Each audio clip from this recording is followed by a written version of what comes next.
recent years, through the concerted efforts of government agencies, police forces, human rights activists, feminists, religious groups, and celebrities, human trafficking has been turned into one of the biggest issues of our time, and I doubt anyone in this room will have missed that. It's often referred to as a modern-day slave trade.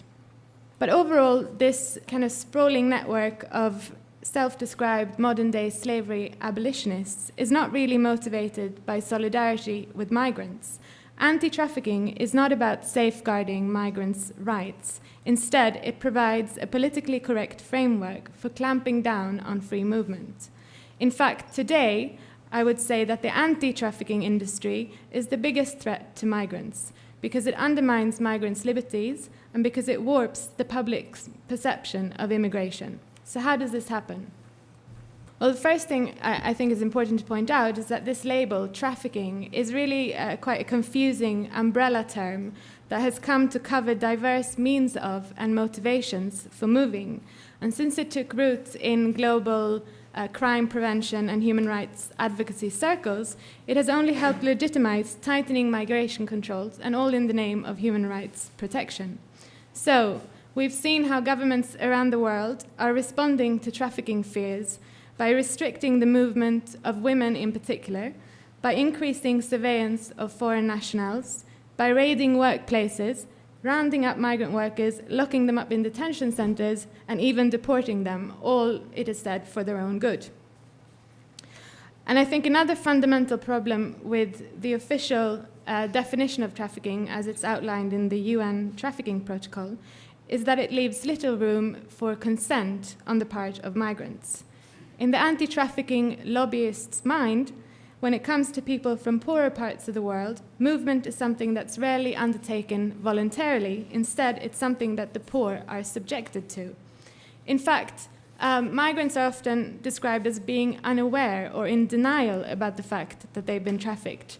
So if you take the USAID's recent evaluation report of its counter-trafficking projects in Cambodia, for instance, which I recently read, it explains that USAID, as well as other organizations and researchers, had failed to come up with any solid figures for the number of trafficking victims in the region.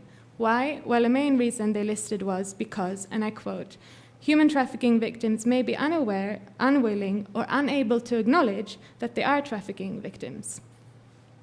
So I think it's not surprising that the trafficking protocol puts special emphasis on women and children, because they're obviously seen as particularly helpless, clueless, and vulnerable. In fact, the anti-trafficking lobby tends to reduce women to the level of children, constituting them as innocent, easily duped girls. And this is actually quite strange if you consider the fact that the anti-trafficking world is made up to a large extent of people who describe themselves as feminists. And as far as I know, feminists have traditionally fought for women to be regarded as autonomous, free-thinking individuals, not as clueless victims. But in the anti-trafficking lobbyist's mind, migrant women are not resourceful adults moving abroad to earn money or to have new experiences. They're tragic victims or potential victims of abuse who should stay home and accept their lot rather than take a risk by moving abroad. There's no denying that many migrants do indeed put themselves at great risk by taking roundabout and sometimes dangerous routes across the world. Many pay hefty fees to middlemen. Many take up work in the so-called shadow economy once they reach their destinations. There's no denying either that many migrants, men and women, end up working long hours for very little pay and in degrading conditions. And of course, such exploitation should be combated. But my point is that the only way to do so is by opening up legal means of movement and work for migrants so that they don't have to put their fates in the hands of strangers. So that a non-EU citizen wanting to work in the UK, for instance, can simply jump on a plane, like most of us in this room could, and go to an employment agency and find work when they get here. Instead, they have to use informal and probably illegal ways of migrating and working.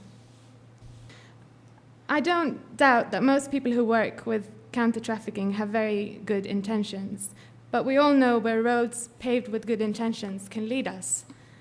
So the anti-trafficking industry, I believe, needs to be more honest about the agendas that have been tacked on to counter-trafficking. And these agendas do include migration control, and they do include abolishing the sex trade.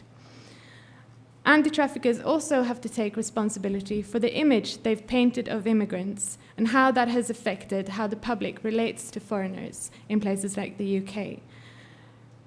The numerous and often, I must say, overly alarmist reports about trafficking give the impression that slaves can be found in every sector of society, among sex workers and caterers, amongst contract cleaners and carers, and the list goes on. And these campaigns ask us, the public, to be vigilant against slavery, to report suspicious foreigners. We're effectively encouraged to view all dark-skinned or Eastern European people with suspicion because any foreigner we come into contact with, whether we're sleeping with them or hiring them as cleaners, might be a slave. So just to conclude, what I'm suggesting is that the only sure way to promote solidarity with migrants and to prevent exploitation is to extend as far as possible the right of people to move across borders as they see fit.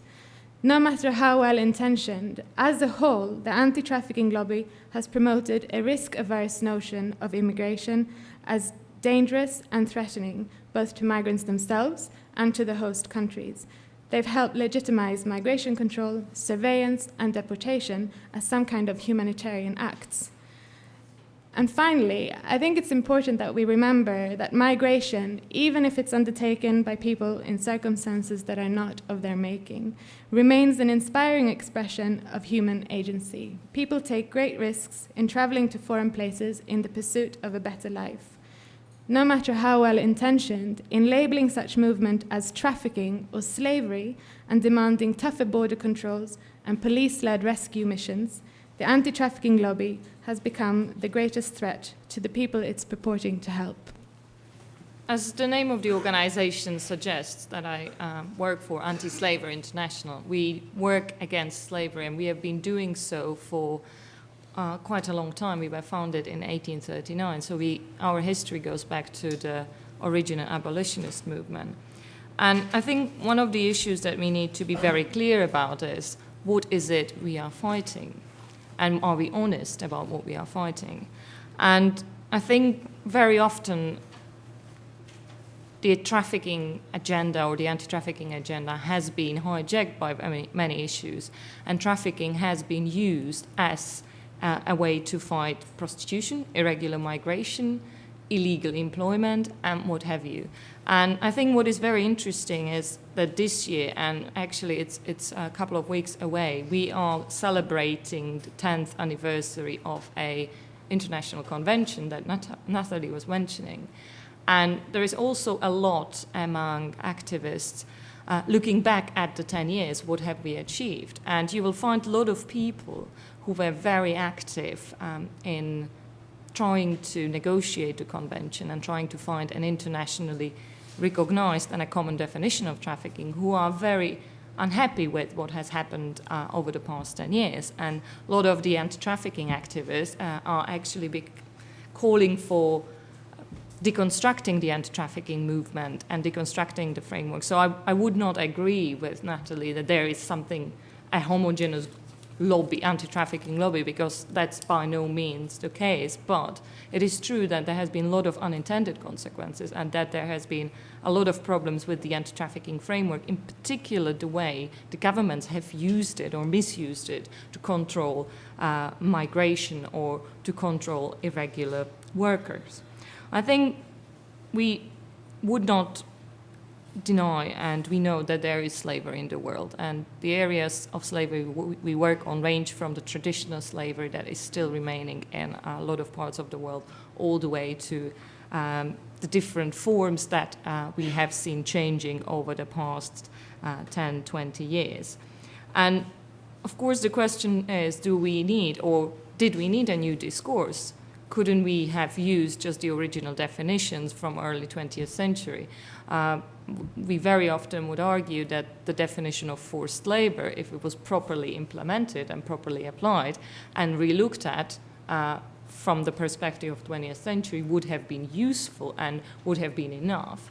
However, what we have now is anti-trafficking legislation. We've got conventions. We've got conventions that focus on crime prevention. We also have conventions that linked trafficking into human rights framework. And I think that's something we really need to work on. And that's something that certainly we and our partners across the world are trying to focus on, is to make sure that the agenda that has been hijacked into sort of the more controlling and restrictive agenda is actually taken back into what we are talking about. We are talking about severe forms of exploitation where human rights of people are violated, but not only human rights of people are violated, they are also not then empowered and given the opportunity to fight for their rights and given access to justice and being accepted as those who are claimants of rights. And very often, I think the word victim has been misused because in the traditional sense, victim is a word that is used in criminology, talking about people who have been victims of crime. And as victims of crime, they should have certain rights. And that's not something that we see in anti-trafficking very often. And that's also mainly because trafficking has traditionally been understood in connection with sexual exploitation, although it's not just trafficking for sexual exploitation. And the work I have been doing certainly focused on trafficking outside of the sex industry and specifically looking at forced labor outside of the sex industry. Because if you start looking at men, women, and children who are exploited in other industries, you'll find that actually probably more people than those who are trafficked for sexual exploitation. And that goes back to what can we all do about buying very cheap goods and actually starting to ask whose labor has been used to produce your very cheap clothes. But that's going maybe a bit too far. So I think what we really need to be looking at is, first of all, what are the rights of the people? And if they have been violated, how can we assist them to, or empower them to, become activists, become advocates for their own rights, and provide access to justice.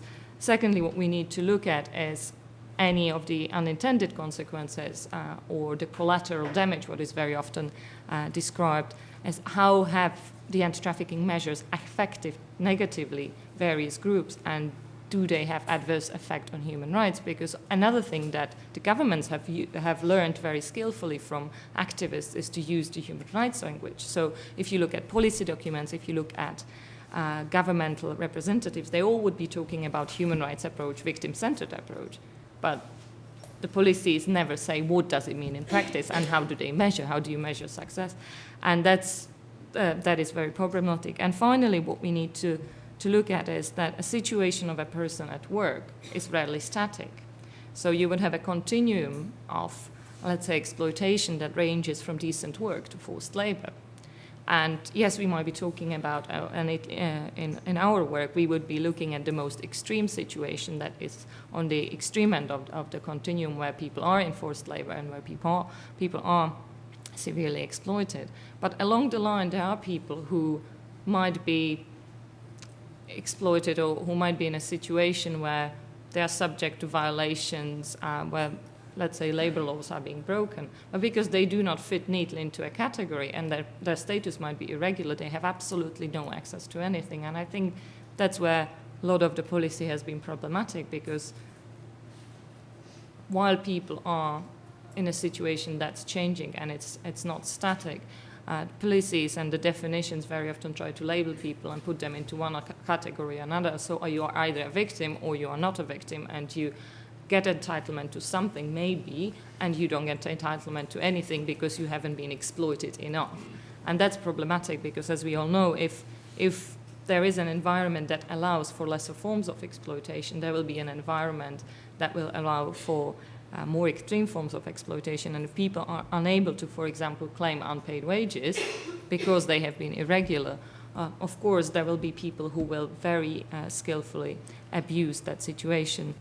Well, for me, the fact that the Battle of Ideas has to have a trafficking debate confirms that there has been a huge setback for women.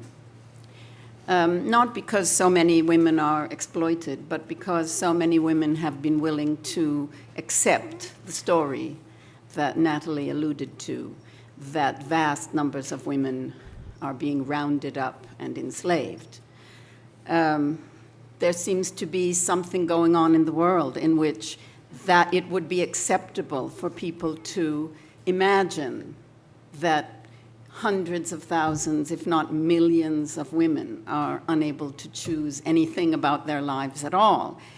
Now, 50 years ago, I'm looking around, and maybe I'm the only person in the room that remembers 50 years ago, but you all have some kind of impression about the 1950s, which was considered now would be considered a very retrograde kind of period, in which women were meant to stay at home after being great heroes in the war and working and having full agency and not having to be mothers, were now positioned as domestic angels who would take care of the family and who would be pure kind of vessels of motherhood. And the feminists from that period argued that that was a very old-fashioned, unfair way to look at women, and that women should have equal rights and options to leave home, to get jobs, to not have to have children, to not be secondary to men, to be assertive. I was taught to be assertive, to take responsibility for my own life, and to figure out what you liked about sex. That was one of the things, was that sexual experimentation and not having to be this mother and domestic woman, those were really big things. So now we've got feminists pushing a model of feminism that's worse than that one, in my view. It's worse. It's arguing, and I'm sorry that Julie Bindel isn't here because I wanted to talk to her about it. The argument is that women are inherently sexually vulnerable, that there's something about the biology of women that makes them liable to be penetrated in a dominating, invasive way, that there's something inherent about having a vagina instead of a penis that makes you vulnerable to attack and abuse. There also seems this kind of feminism is pushing an idea that somehow women are unable to weigh options and are sort of predisposed to be pushed around by anyone from their father to the lover boys or the whatever. It's an unbelievable kind of pushing women back into the past. The other idea that's inherent in this kind of feminism is that if you have sex without love, it's a complete disaster. That you will be abused. If you are abused somehow, then you are damaged for life. That you will not be able to recuperate. So that when poor men leave home and get into trouble, wherever they came from in the world, there's a general expectation that they will surmount obstacles. And there is no such assumption about women. It is assumed that they will immediately be completely smashed and put in chains and have no ability to manipulate or negotiate their way out of those situations. I think it's unbelievable that people are falling for this. And if they are young women, then the next accusation is that they are being robbed of childhood, that there's some wonderful innocence. And the idea that people don't realize that in poorer places where you have only a few options, this is not about beautiful neoliberal choice. It's about having a few options and weighing them and deciding which you prefer. So it is not about choice. It is about, okay, I could be a live-in maid, I could sell oranges in the street, or I could sell sex. I'm going to try selling sex. I'd like to see if I could make something of that. So does that ever go wrong? Sure.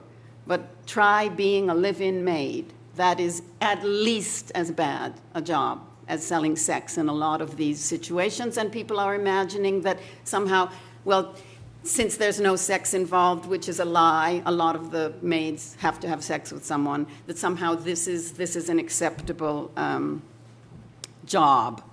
This is the worst kind of neocolonialism. the idea that this would be coming out of the West, looking at women, particularly women, poor people in the non-West as slaves or potentially slaves. It's as though everyone is almost a slave, with these images from 200 years ago scaring us to death that slavery is back, that civilization is coming to an end, that it's all going to fall apart. This is a huge move to the past, with women seen as chattels moved around by men. And built on top of this great idea is a huge industry, which I unwittingly named the rescue industry in this book, and which has, it's borne out that it was a metaphor at the time when I wrote this. This is 5 or 6 years old now, when I wrote it originally. But it's a gigantic industry. So the amount of money that's going into these kind of rescue operations and the number of governments that think they have to, even tightening all other budgets, but we have money to go raid brothels in Cambodia. It's unbelievable that that some kind of criminal model in which police officers, this is all positioned as criminal. So, yes, you are a victim of a crime if you really are a victim of a crime. And so then there's a criminal, and then so you have a perpetrator and a victim, and you also create the need for someone to come and rescue you. And since it's a criminal framework, those people are police. And so stupid, horrible, violent, upsetting raids are taking place all over the world to rescue brown women from brothels, who then get taken to police stations where they won't denounce anyone and want to be left out of it. So it's a gigantic kind of narrative about somehow the West's way of living is the best one, and we will go police the world and save all the women from this kind of stuff. And as I said, I see it as a big step backward for women. Thanks. I must have missed something, because if I look at the global economic scene, gosh, women are running that equally with men. If I look at the global political scene, gosh, women are running that equally with men. If I look at countries like Kosovo and the Congo, I guess it's a myth that women are being raped there collectively as an act of war. Indeed, I have no problem with free migration and free borders. That is not the problem. What is the problem is global capitalism exploits the world. What we're moving from is not neoliberalism. We are moving back to feudalism. Make no mistake about it. That is what's actually going on. And these people, it fascinates me. If you have seen, as I have in a case that I did, 3 small Chinese women folded up in the trunk of a car, yes, they were voluntary migrants. They came from a province in China where there's been a history of migration for many, many years. Yes, they were voluntary. The kinds of risks that they had to go through to get to this country, the people that they had to pay to get to this country, the debt that they and their families incurred, yes, I do think that's criminal. Yes, I would prefer them to get on a plane and come here. That's not the problem I see. What I see is the global exploitation, particularly of women. Women form something like 80% of refugees under UN statistics, and they are vulnerable. Gosh, I hadn't heard of men being collectively raped in war zones, but I have with women. And it's fine for me to sit here in the West saying that these things, we're all autonomous, we've all succeeded, it's all wonderful. It's not. The West is exploiting these countries. Women are being trafficked, they are being treated as slaves. And to pretend that somehow we in the West have no responsibility to A, recognize that problem, and B, try and help that problem is to me extraordinary. It's as if we can just, they're poor, so of course they want to work in brothels and get HIV. Look at the HIV rates in Thailand. Thailand was turned into a knocking shop by the US forces, who'd used it as a recreational place for their troops in Vietnam. Thailand doesn't have a history of widespread prostitution. The US imported it. Thousands of Thai women die from HIV every year, and we're meant to turn around and say, oh, that's a kind of free market choice. Isn't that fun?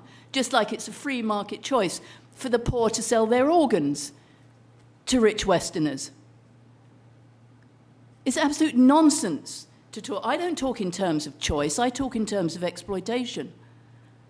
And we have to recognize, I think, in the West, our huge responsibility. We have failed to give women equality in the West. We have failed to achieve it. Anyone who says otherwise, just look. When you have the G20, the G8, apart from Angela and maybe one other, who are the other women there? This is after so-called 50 years of feminism. Trafficking is a problem. I don't know the answers to free migration, but I do know that we should be fighting against global exploitation of women and fighting to help women who want to. What little girl, and I'm sorry, I disagree with it. I don't care whether she's poor and brown or poor and white. What little girl says to herself, oh gosh, what do I want to be when I grow up? I know I want to be a sex worker. I'm sorry, I think it is patronizing. These are choices that are so-called choices that are not choices. These are things that women who are desperately poor and hungry and suffering take up because they have little other choice. I think helping those women, I don't sneer at the idea, so-called rescue, I think helping those women to a better place from their perspective of making them economically independent, I cannot see anything wrong with that. So as far as I'm concerned, human trafficking is a problem. It's rich exploiting poor. Rich people don't get trafficked, poor people do. That's the difference. Rich people do fly into the country, it's absolutely true, business class. Poor women end up in the boots of cars, very often exploited and having to pay huge amounts of money to the people who bring them. I think that's wrong. Simple.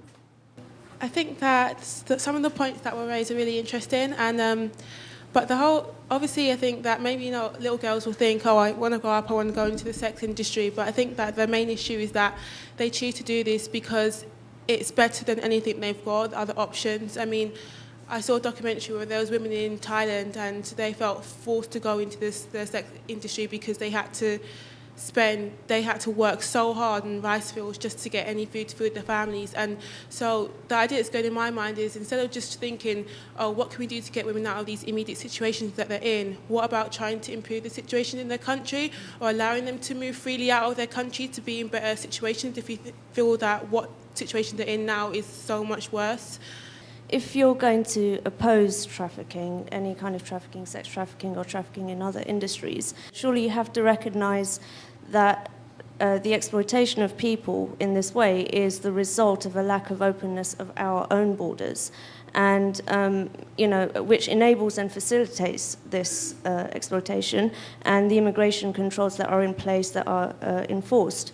And Margaret, you said that rich people don't get trafficked, poor people do. And actually, our points-based immigration system absolutely reflects that. Rich people are allowed to come into this country and poor people are not.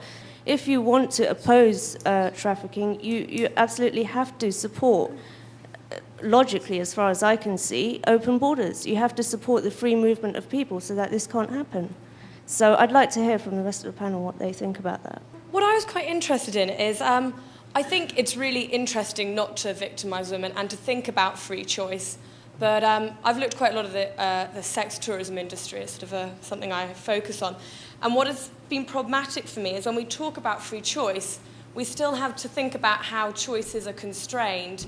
And I'm quite interested in looking at discourses of race and gender, especially coming out of the West, and discourses that I think we're still invested in that really constrain free choice. For example, I like to think about where the demand for the sex trade is coming from. I like to look at that not just with women, but also men. A view from the panel there was that a victim of trafficking, the term victim is misused. Well, I don't see how the term victim is misused. I mean, within Europe, there's a principle of free movement of goods and people, but they're separate things. People aren't goods, goods aren't people. You can't just traffic people. If you traffic, you sure you are a victim. The idea that this is sort of some kind of funny choice, I'm sorry, but if you're between 12 and 15-year-old, far away from home, servicing 15 to 20 strangers a day for no money, that is not a fun, oh, I'm going to choose to shag choice, and it really makes me angry. I want that young woman to have the same opportunities that I've had. If that means free borders, fine, I've no problem with that. If that means the end of global capitalism, I have absolutely no problem with that. But don't let's pretend when we're professional, safe women in the West that in some way these women are making an informed, happy choice that we, if we were in their situation, would of course be glad to make. It's not true.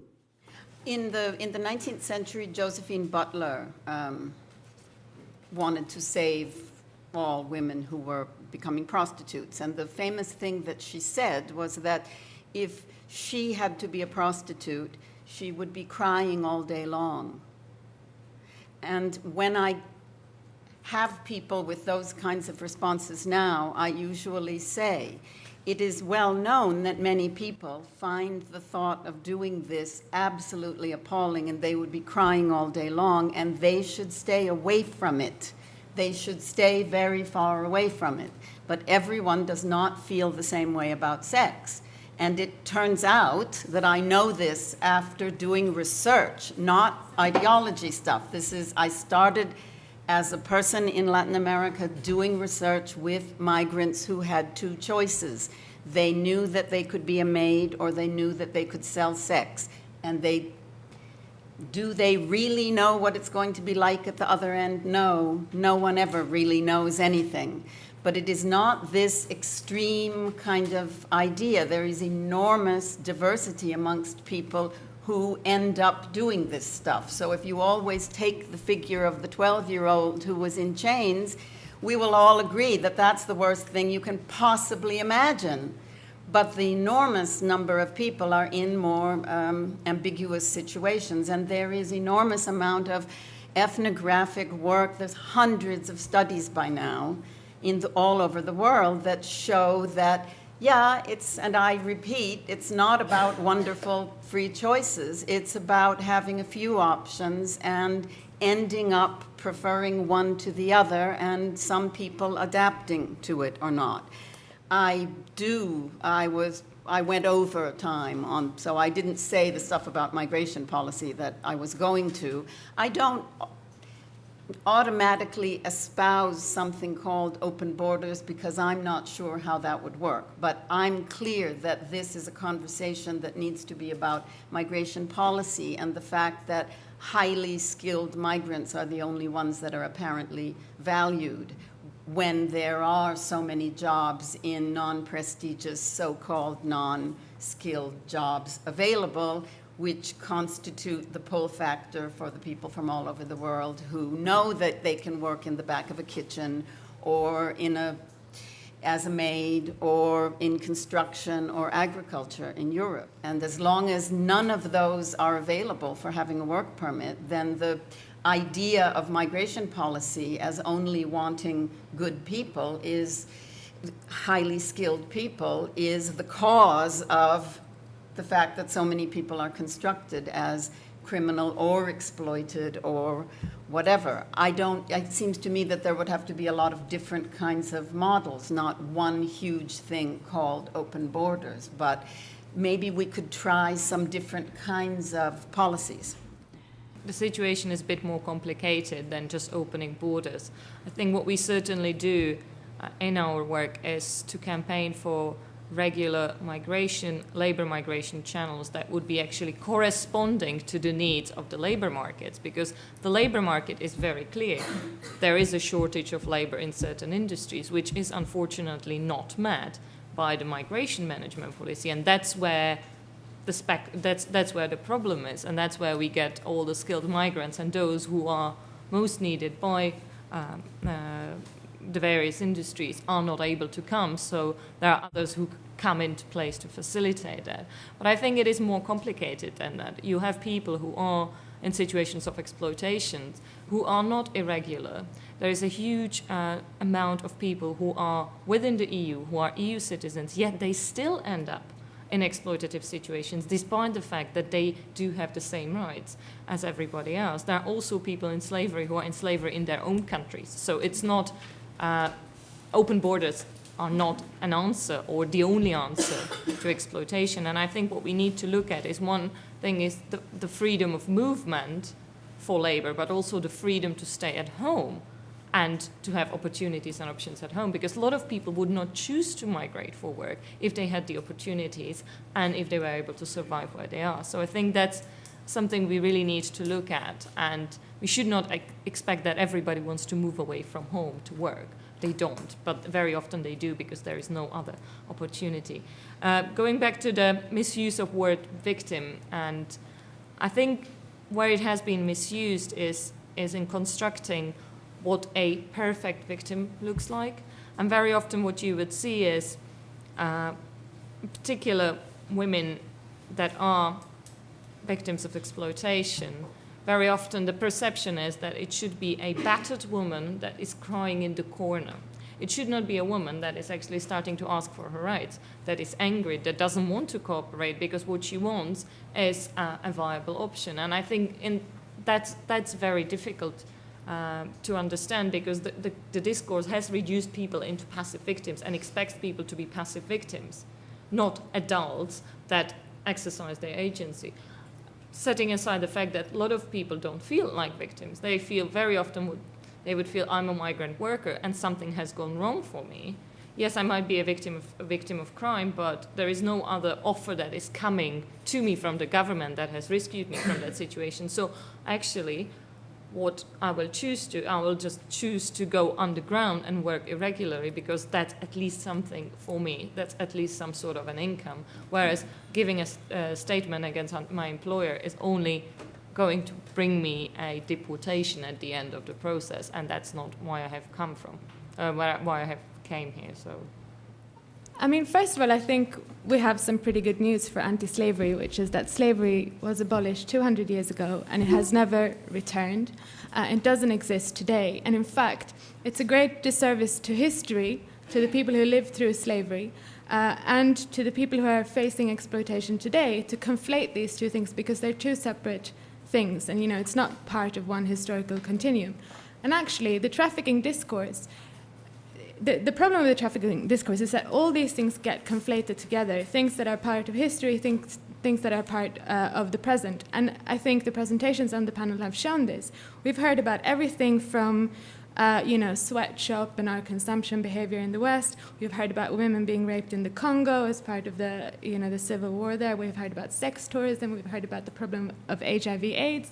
Everything somehow has to do with trafficking. And really, it makes it impossible to address any single one of those issues in a proper way when everything gets blended together in this umbrella term.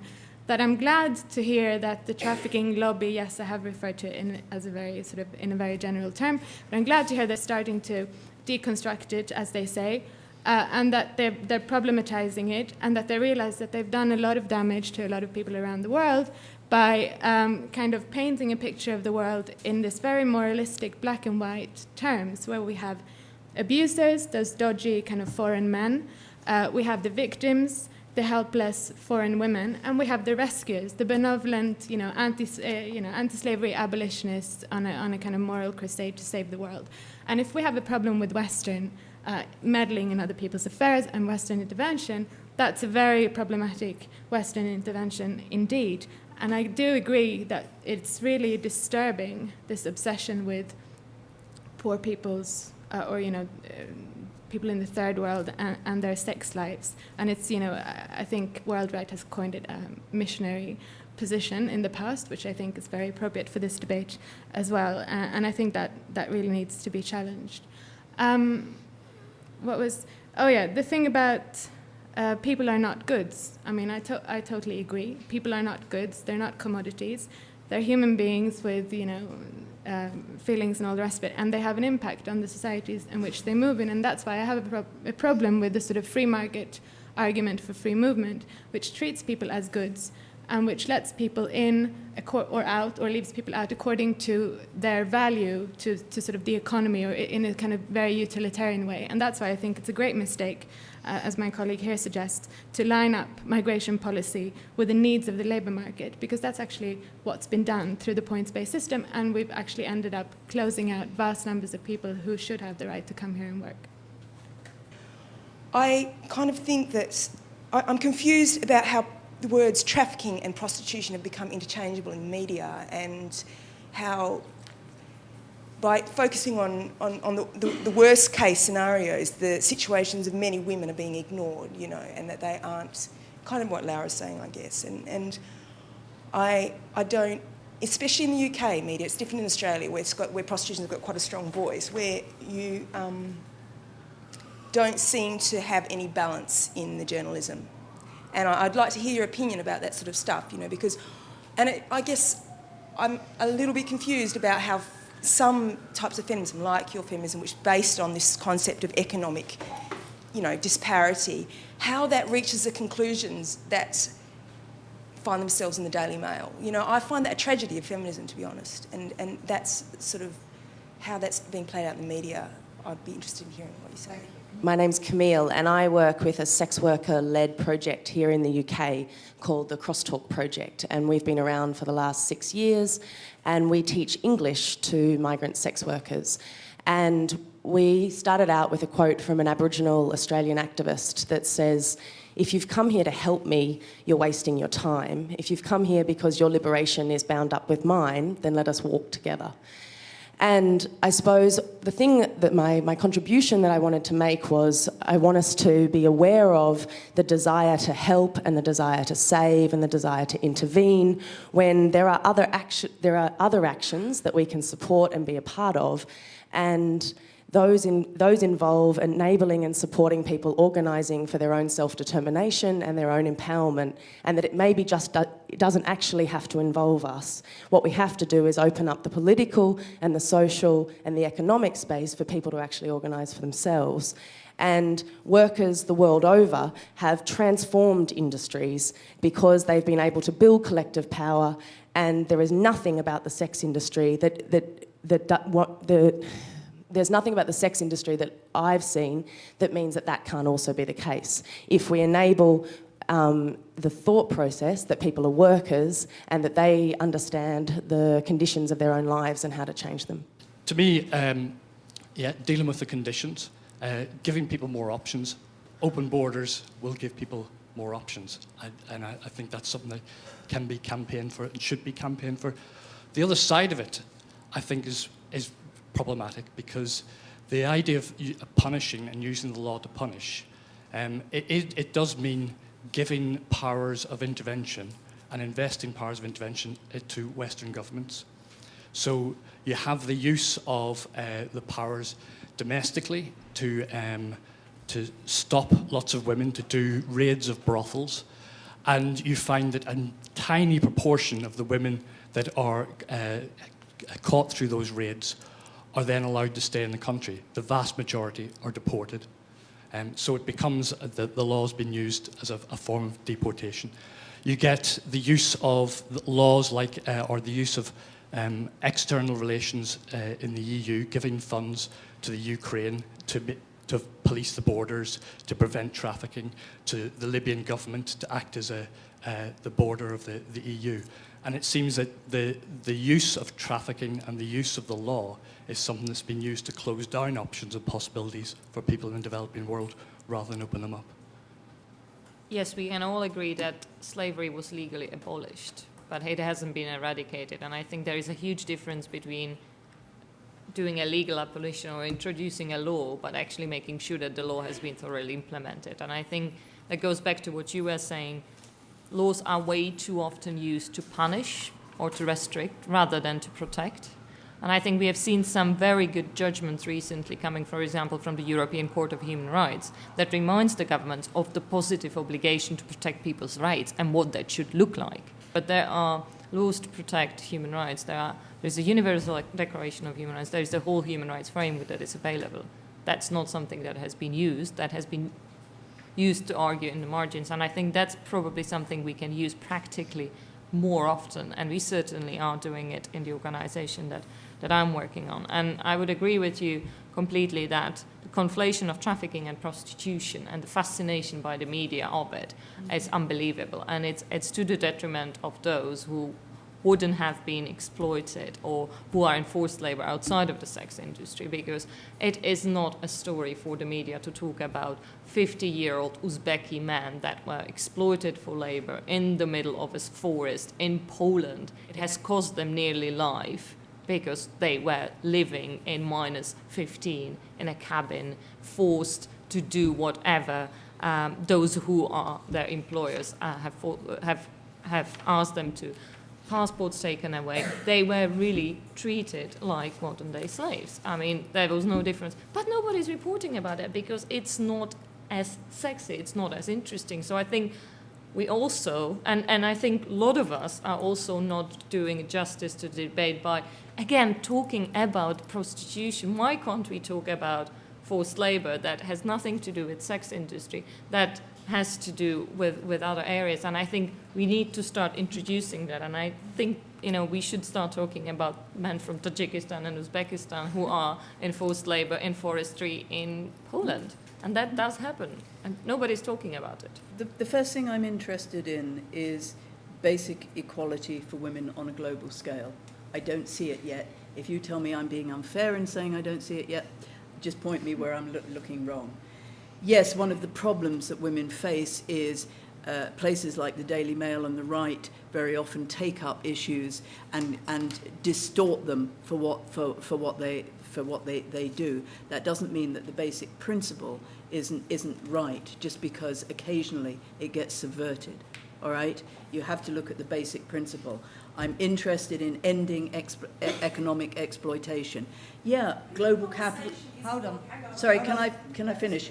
I'm interested in ending global capitalism, which I see as exploitative. And yes, it's not going to happen anytime soon. Why isn't it going to happen anytime soon? Because the vast majority of people are not struggling against it.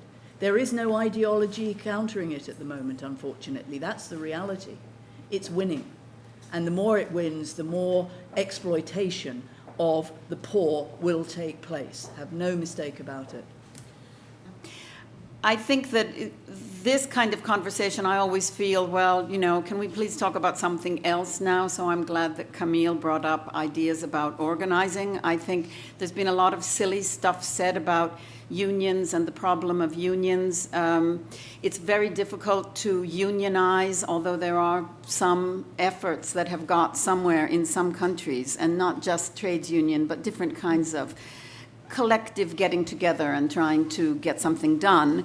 It's very difficult in any country that has a legal framework that doesn't recognize any kind of sex businesses, where it's all taking place in the informal sector, so that you can't really go to the police and you can't really object to your boss because that power relationship is really screwed up. So if you accept the diversity, then you could say, okay, well, for the people who are okay about doing this, maybe it would be possible to fix some of the economic ideas so that more of the businesses would be accepted.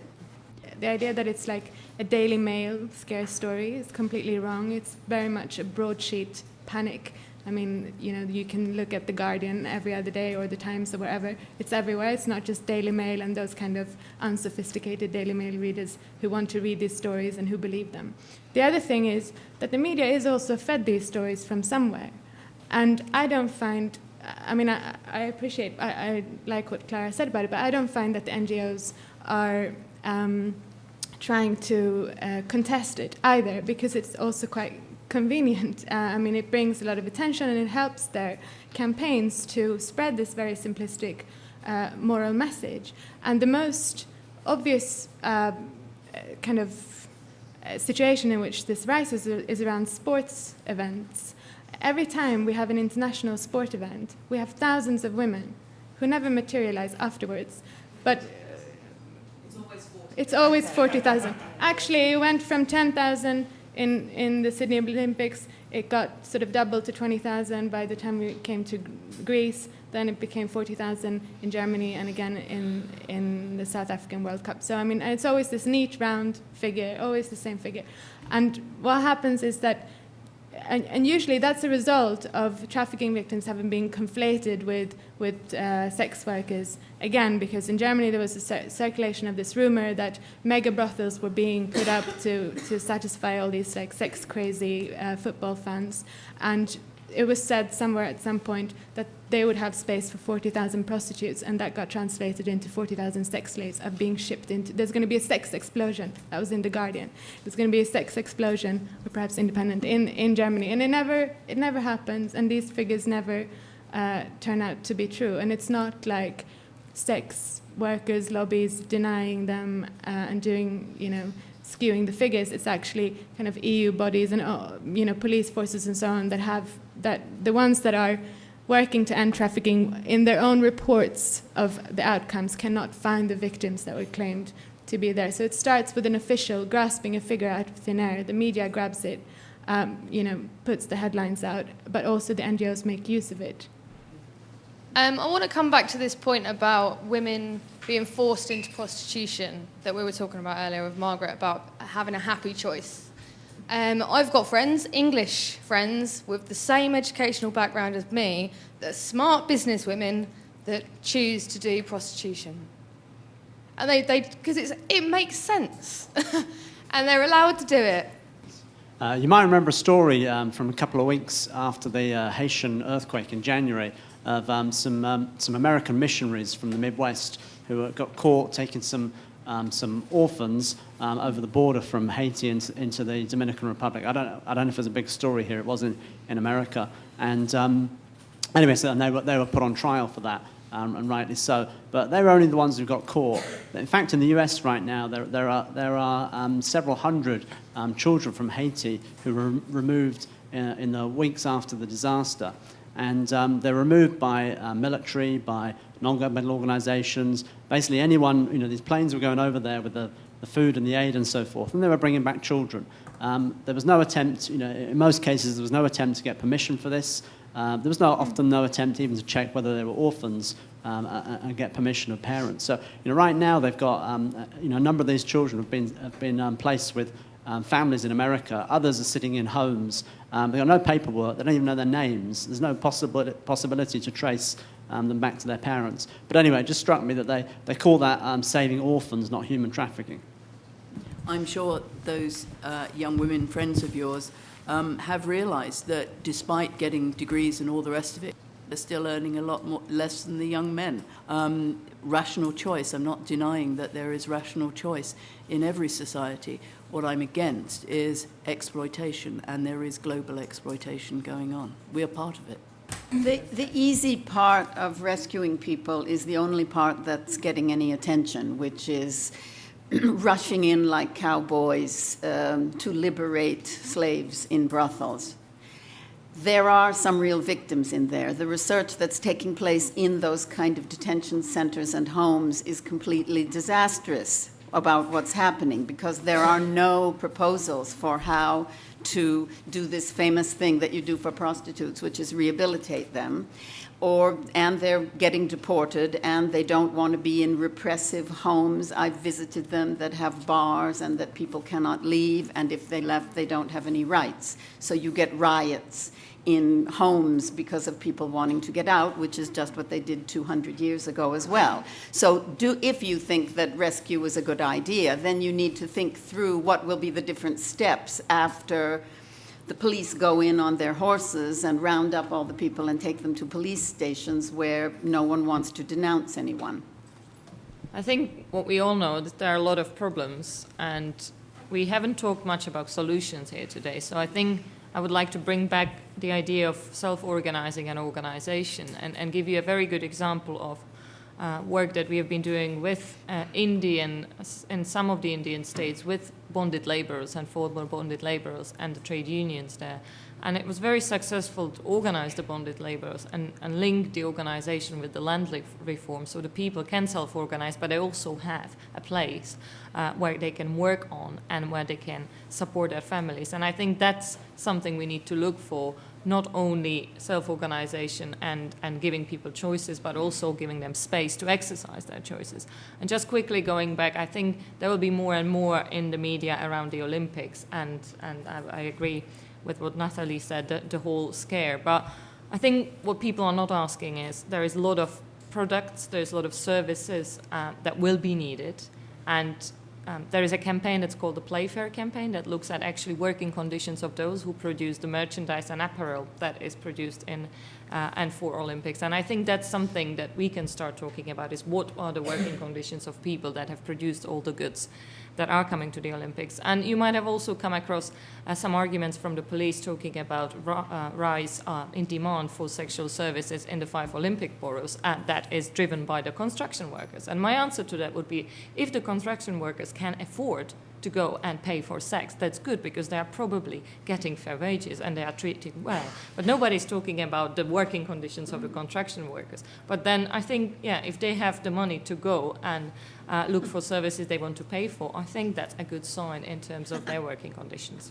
The construction work is quite interesting as well, because already, was it 1 or 2 years ago, when it became clear that, you know, we're going to need all these Eastern European workers are coming in to build the sites for the Olympics. There was a big campaign to say, oh, you know, all these construction workers are going to need prostitutes, and so that's going to bring all these trafficking victims who don't have the right to be here. And not only that, you know, they're going to spread all these sexually transmitted infections. So, I mean, these are the kind of dehumanizing terms in which migrants are being spoken about in this type of debate. But I think maybe the last thing I would say is that we always have to keep in mind that if you're working in the interest of other people, in the interest of ending exploitation and so on, you should always do it in terms set by themselves. And I find that the anti-trafficking, you know, as a whole, the anti-trafficking lobby is serving purposes that are not in the migrants' interest, and that have not been defined by the migrants themselves. And so that's the last thing, I guess. Solidarity means helping people on their own terms, and not according to agendas that have nothing to do with their needs and aspirations.